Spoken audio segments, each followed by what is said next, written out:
விஷம் வைத்த சமையல்காரர். அதன் பின் நடந்ததுதான் ஹைலைட். திரையுலகில் முடிசூடா மன்னனாக இருந்தவர் எம்ஜிஆர். நாடகங்களில் நடிக்க துவங்கி அப்படியே சினிமாவுக்குள் வந்தவர். சின்ன சின்ன கதாபாத்திரங்களில் நடித்து ஒரு கட்டத்தில் ஆக்ஷன் ஹீரோவாக மாறி ரசிகர்களின் மனதில் இடம் பிடித்தார்.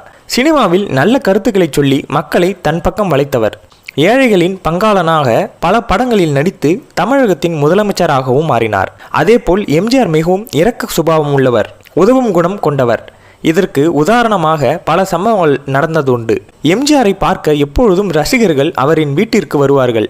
எனவே 24 மணி நேரமும் அவரின் வீட்டிற்கு வருபவர்களுக்கு உணவு வழங்கப்படும். இதற்காக 2 சமையல்காரர்கள் மாறி மாறி வேலை செய்வார்கள். அதேபோல் எம்ஜிஆர் மற்றும் அவரின் மனைவி உள்ளிட்ட சிலருக்கு சமையல் செய்ய ஒரு சமையல்காரர் வீட்டில் இருப்பார்.